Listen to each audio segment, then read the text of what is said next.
Hi guys, and welcome to a new series on my channel. This is Farthest Frontier, a very new medieval city builder game that I've been absolutely loving over the last few days, so I'm really excited to get into this Let's Play series. If you'd like to see more videos on Farthest Frontiers, both Let's Play videos and tutorials that I've made, please do consider liking and subscribing. It really is greatly appreciated. So let's jump into this series, and we're going to go ahead and make a new settlement for this. I'm going to keep it on medium difficulty, and I'm also going to choose plains, as that is a medium environmental difficulty. We'll also keep the map size to medium. I figured doing everything on average was a good idea, as this game is still in early development, so having just an average experience might be better for you guys to watch and better for us to play. As for the town name, I just randomized a few times and got Pickleberry, which I absolutely love, so we're going to stick with that. And finally, I am going to play on pacifist mode, as I want to focus on the city building element rather than the combat element of this playthrough. If this series does well, I'll make a future series where we don't play on pacifist mode and we explore all the combat side, but I'd rather get the town building element of this game down first and then look at that in the future. So let's hit start and get into it. So the first thing we have to do is decide where we're going to place our town center. So let's go ahead and hit confirm and have a little look around here. So you see there we got some deer on the screen. That's always good, being somewhere close to deer if possible. Definitely being near woods is going to be useful, and depending on your map, like this plains right here, sometimes the plains map can be a bit sparse with woods, so you do want to consider that as well. Now this could be useful because we've got some deer here, but we're also near water, so we could do some fishing as well. Now there isn't any fish icon here, that's the only thing, so it's not the best place to fish, but again we could explore up here later on as well. Okay, this is interesting. So we have a shoal of fish right here in this lake, which is awesome, and we also have some deer over here. So somewhere around here might be an idea. Let's settle on a location. A couple other things you can do to help you out is you can press F to see the fertility of the land, and the greener that is, the better it is. This is just really useful for your early game farms and things like that. You can also press I and you can see the water level, and again this is going to be useful because it's how your wells are going to get water. So the bluer an area is, the more water is there, and the more options you're going to have for placing your wells. So all things considered, I'm going to place my town hall somewhere around here. We're near to so many resources. We've got clay, we've got deer, we've got fish, we've got loads of berries and greens and things like that. The only thing it's slightly lacking is having any dense woodland nearby. But just at the edge of the fog of war here, it seems to be getting a bit thicker, so I'm just going to hope to get a bit lucky on that, and if not, we'll find a way to deal with it. Just to mention, it's also good to place your town hall on somewhere that's very flat around, as you do have to place all your buildings on flattened terrain, and if there's hills or mountains nearby, it can make things tricky. So I'm going to go ahead and place my town hall here because it's near all these resources, but it's not in an area that's overly fertile compared to the areas to the left and the right of it. And that way then we can do some farming nearby. So boom, let's left click, hit yes, and get started. Okay, first things first, we want to get them to harvest resources by clicking down here or hotkey H and just drag and drop over the area around the town center. Now while they're getting on with that, I'm going to go ahead and build some roads. Hotkey for that is N. So I'm going to build a road like this and come just past my town center like that. And I'm going to do this on all four corners. So down here like this, and then this one goes just over here like this, and then finally we do this little infill here. So we've got a nice little square around our town center. So this should make things easier later on when we're trying to make a bit of a grid pattern to sort of organize our town. Now with deer so nearby, I definitely want to go ahead and build up a food production thing here and get a hunter's cabin. So you can rotate buildings by pressing tab by default. I actually changed mine in the settings. You can go escape and go down to settings right here and then hit controls. So as you see here, I changed my rotate building to R just because I find that easier, but that is a personal preference thing. Okay, the next thing I'm going to do is build a road off like this and just over to like here-ish. And then what we're going to do is we're going to go ahead and build ourselves a forager shack. And you see the area of effect here, this yellow circle. And in here, we've got a ton of greens and other things as well. So these are the greens. If I click on them, we can see this one, for example, has 22. This one here has 18 and so on and so forth. And later on, we got these hawthorns here. Now we got 0 right now, but they will grow again. It just takes a bit of time. So you do want to factor that in when you're building your buildings and try to put them in the best possible location. That being said, this yellow circle around the forager shack right here, this is the work area, and it can be moved at a later date. So we can move it if we find that we're not quite in the best possible place later on. So if I look at the fertility, I can see that this area over here isn't overly fertile compared to the land around here. And if I hit irrigation, again, this area here doesn't have great irrigation, but there are some areas nearby that do. So as a result, I think the best place to start building houses is going to be down in this location here, as we're not going to want to build other things like farms over there. What you don't want to do is build buildings on your most fertile land and then find that you can't build farms there because you'd have to move the buildings. But I am going to go into resources first and build a firewood splitter. I'm going to keep that near the town center for now and also near the hunter's cabin. The hunter will also need firewood, so it makes sense to have it here. And that's why I'm prioritizing it, because I want to get some firewood made up so that the hunters can start getting some food for us, as we're going to need that. So I'm actually going to left click here and click the prioritize button so they get this done first. Now I'm going to need a lot of wood, so I'm going to go back to the harvest and I'm going to uncheck just about everything here and keep it on just trees. So I want to prioritize trees in this area. There's roads nearby, so they should be able to get back to the town storage quickly enough, but we definitely need a lot of wood. Also, you can click on places like this and see here here, we've got this birch tree with 7 wood. That's pretty good. So I can prioritize that. And then I'll maybe click around it as well. So this one's also got 7 and this one here also has 7. So we're going to prioritize these trees that are nearby to each other and have a good amount of wood. Now, whilst that's happening, what I think I'm going to do is start to make a bit of a grid pattern here. So let's build from here up to here as we already have these roads in place. Then I'm going to build a road right up to here as close as I can to the water and come over to here and back down here like this. And this square here is going to be our initial residential area. So what we can do is go into building, go into housing, and we start placing houses down. So what I like to do if I've allocated a residential area like this is I'll build a house in the corner like here, for example, and then one over in this corner over here. Let's just zoom in here and make sure we're getting this in the right place because it will be important later on. So just there is exactly in the corner. That's where we want it. And then if I go in between them, I can see here I've got an odd number. So what I do, if I build the house here, I can leave one gap like to the right and one gap to the left. So there'll be 3 houses in a line here with a gap between them. Now this is actually useful because later on with that gap, we can build in gardens to increase the desirability of the houses, which is needed to upgrade them and to keep people happy. So once again, I'm going to come to this corner over here, build a house over here, but let's rotate it around so it's facing the road and put one over here and one in the middle to keep this nice and symmetrical. Now as for the rest of this area, what I'm going to do, if I hit N, I can just go ahead like this and I can see where this house here comes to an end. So that's its border in yellow. And then I can just count here. So we've got 1, 2, 3, 4, 5, 6, and then we hit the next border. So there's 6 gap in between. Now when you try and build a house, you'll see that it has a 3x3 border. So what I know now is I can actually get 2 houses in here. So I can build one here like this and one here like that. And then I'm going to rotate around and do the same on the other side. So we're now going to have 10 initial houses. I always like to have at least 8 initial houses. I find this to be a good number, but we've got 10 here, which is very good. What I'm going to do is keep this area in the middle free because later on I want to build a marketplace in there to supply these houses. This increases the desirability of the houses, but also increases your production. Now, as you can see, we're going to need a well for these houses. So let's go build resources and hit well. At this stage, I can have a look around and see different numbers for the water bonus that we're going to get. So looking around this area, a lot of these numbers are in the 50s and 60s, but if we build right here, we get a bonus of 71. That's pretty good. So I'm going to go ahead and build that well there. And I'm just going to run a little road out to it. This will be temporary and probably be moved and reconstructed later on, but for now, we're fine to have it there. Now, wells don't take a ton of resources, and also they don't need to be worked, so they're not going to take up any of your laborers once they're built. As such, it's not a bad idea to have multiple wells in the town if you can find multiple good areas. For now, I'm just going to keep with the one well and see if that's enough, and I'll only build the second one if there is a need for that. The next thing I like to build quite early on is in food production. It's the smokehouse right here. Now, you see it does affect desirability, but by placing it here, it's only -2. Let's see if we can do a little better than that. So placing it here, it's actually gone up to 7%, not minus anything, so that's fantastic. And it's also near to our hunter's hut, and this is the food that it's going to smoke, so that makes sense to me to build that one in there. I'd also like to get myself under food production a fishing shack here, as we have this shoal of fish to take advantage of. So we want to get this as close as we can to the water, but it's always difficult to build right on top of the water. So it looks like round about here is as close as I can get it. Now, this is fine because we can move the work area once it's been built to get ourselves these shoal of fish over here. Incidentally, each of these starting houses will get you 4 people that you can house there. So we start with 12 people. So basically, you need to build at least 3 to keep them happy. You can see right now we've got 2 houses built, so 8 are accounted for, but there's a few that are still unhappy. Now, villagers are getting dehydrated, so I'm actually now going to prioritize the building of this well and get that done for them. Now, if I press P, you can see here we've got 6 laborers, and although we're doing reasonably well for food, I've noticed that I've got a lot of food here that's now ripened around the town center. So I'm actually going to build myself a forager shack and stock up on some of this food just to make the most of that. So what I'm going to do here is go to my other forager shack, and I don't want to have these circles intersecting like this. So I'm going to move the work area by clicking up here, and I'm going to put that about here. That way it seems to be getting a good amount of all these berries and greens and things like that. And then once the forager shack here is built, I might move this work area a little as well, so there's no intersection and we maximize our food production. Now, pretty soon we're going to be running low on town storage. I think what I'll do is go and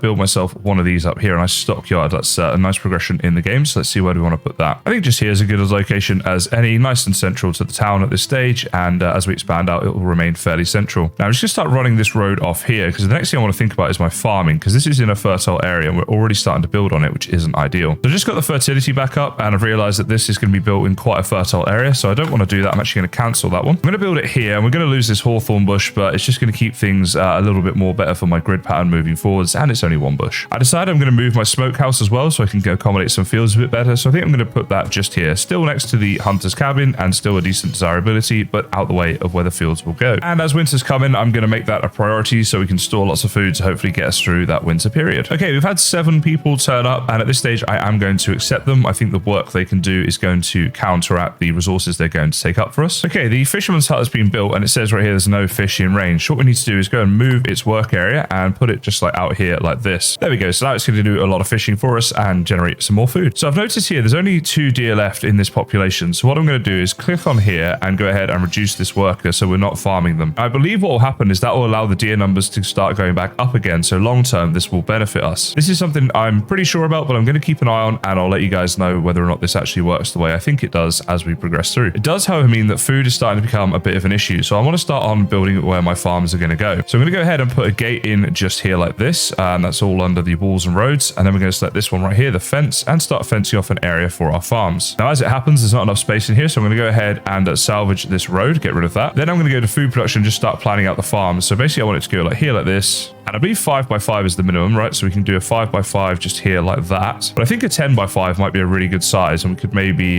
get a bit more food out of it that way with the 2 workers. Then back to building and the walls and things and start to fence this off. Now, the reason we fence this off incidentally is because otherwise wild animals will come and eat our crops. So they won't work on the farm during the winter. That's just something that is in the game, but they can work on the fence around it for now and the gates to get in and out, and then we'll have a farm ready to go for the new season. So there we go. We just about managed to get through the winter months there, and all of our food is okay. And now we're back to the months where we're actually able to harvest food again from these greens and berries and things. Once they get into season, then hopefully we're going to be okay. So let's go ahead and click on the crop field site and prioritize that and start getting that underway as soon as possible. In order to counteract the fact that we're not harvesting deer anymore, I'm going to build another forager shack. So I'm going to put that one just out here somewhere. And again, I'm going to make sure once it's built that it's not overlapping with where the other foragers are working to maximize our food output. So the forager shack's been built. Let's go ahead and select an area that's about here like this maybe. Again, just trying to maximize our output. I'm a little concerned about food, so I'm actually going to build a 4th forager's cabin down here now as well to try and really get the most of all of this. Generally, I find that food is something you want to really stock up on as much as you possibly can in the early game, and you'll never find you really have too much of it. Now, I'm also going to get some exploring going on, so if I press E or click this button down here, I can go and tell them where to explore. Now, I'm going to tell them to explore up there because I want to see more of this water and see if there's any fish around here or if there's any deer up this way at all. In the meantime, I also want to start building up a resource building here, which is the saw pit. If we put it here, it's got a desirability of 5%, which is pretty good. A lot of the other areas were negative and stuff, so I'm going to put that one just down there. Might also be a good idea to start work on a graveyard because sooner or later we are going to need one of those. So I'm just going to put that down here somewhere and just make a small one for now. So it's not the minimum size graveyard, but it's a small one. It's just somewhere that we can place our dead people when that happens. As you can see, we've already explored this area, and although there's no fish that we found so far, there are a lot of berries and things around here as well that we can use. I'm going to go ahead and keep setting exploration points because I think it'd be useful to explore more of this map. Now, it seems the deer are moving, but they're not yet increasing in number, so we'll have to just keep an eye on that. But this cabin is essentially useless at this point. Now, you could click this button up here to salvage it, but you only get 50% of the resources back. So it's better to just click the move button and move it to a new location once you find yourself a new deer population that you want to hunt. So this farm over here, it was prioritized, but it is taking a ridiculously long time to make. So you do definitely want to get on with that as early as you can. Now, what I've done here is, as you can see around this forager shack, a lot of these resources are grayed out because they're at the time of year where they're not going to grow. However, over here, we do have some things. Like we had some nuts. I think they've just gone and collected them, and we had some bird's nest stuff, and we've also got these herbs and willow bush and stuff like that. So I selected their work area and I just moved it over to here, and you want to do that to maximize the amount it's producing whenever possible. We're now going to build another storage building. So let's go to where it says storage here, and we want to build the storehouse. This is good because it will unlock the market, and we will need more storage anyway. I'm going to build this one down this way a bit so that anything that's being produced over here can be stored here without having to go all the way to this storage over here. So it's a good idea to spread your storage out a little bit and give people different options so they don't always have to walk a really long way just to store their items. Now, this deer population, guys, has gone up to 5. So I believe I was correct that the deer will start to breed and grow in numbers if you stop hunting them. Now, we really only just managed to get through that winter period there, so we're definitely going to have to prioritize food at this time. We do have a lot of forager shacks though, and the deer numbers have been growing, which is good. The farm is going to be ready soon, but honestly, by the time they finish building it and we finish preparing the farm, I'm not sure if we'll be able to harvest anything this year. We'll have to check. Okay, the storehouse has now been built, so what we can do is go to amenities and services and build a marketplace. So I'm going to put this as central as I can to the town area that we have over here. Let's go ahead and click that one down in there. Now I'm going to get ready for harvesting these deer. So I'm going to build a road down here to continue the grid pattern on like this. And then I'm going to click here and click the relocate building. And we'll put this right on top of the deer here so it can hunt these deer. But it's going to take some time to move it and build it so the deer can still be breeding in the meantime, but we're ready to go then when we need it. Moving the hunters hut from here also allows me to continue this road on down to here, and again, just keep that grid pattern going. So I'm going to go ahead now and start hunting the deer again. So let's go ahead and add this person back in here. The deer numbers are still on 5, but I'm going to keep an eye on it, and when it gets down to like 2 again, I'll stop hunting them once more and let them breed. The Fletcher building is something else I want to build. This is going to produce bow and arrows, which our hunters are going to need to hunt the deer. So although they haven't run out yet, I want to build this soon so they don't run out. So I'm going to build that one here, which is near to the hunter's cabin right now. Of course, that might change over time, but still it'll be useful in the short term. All right, guys, our marketplace is here, and as you can see, we're now going to start earning a monthly income of 12 gold, which is really awesome. It'll also free up some of our laborers, as the person in the market will now deliver food to the houses around it. Okay, our farm has now been built, so let's take a look at this one. So fertility is good, but the rockiness and wheat levels are way too high, so we're not actually going to be able to farm here yet. What we need to do is start hoeing the land. So we're going to drag that one up there and get it as close as we can to right now and see if we can get a second one in. So if I put 2 in, it looks like that. I'm hoping that's going to work. We'll see how that goes. So that'll be for this season. We're not growing anything there, but we're just preparing the farm, and then we'll come back and check on it in the new year and see if we're able to start growing stuff there. Now, food in the market will actually spoil a bit quicker than what it will do in the storage. So what I'm going to do is go ahead and just uncheck all of this food right here, take all these ticks off. Basically, at this stage of the game, I don't want any food to be stored in this market because we need to preserve all of our food as much as we possibly can. When that's done, you then need to click this minus button right here like this, and then the plus button once again. If you don't change the worker, unfortunately, it won't realize that you're not storing food here anymore. It will keep storing the food there, which will keep spoiling, and early game that can be very detrimental. So we're off to a fantastic start here. We're getting a lot of food, a good amount of people coming in, and very shortly we'll be able to upgrade our town hall, which I'll probably do at the start of the next episode. I really hope you're enjoying this idea of a let's play on this game, guys, and if you are, please do consider liking and subscribing for more. But for now, I just want to say thank you so much for watching, and I'll see you next time.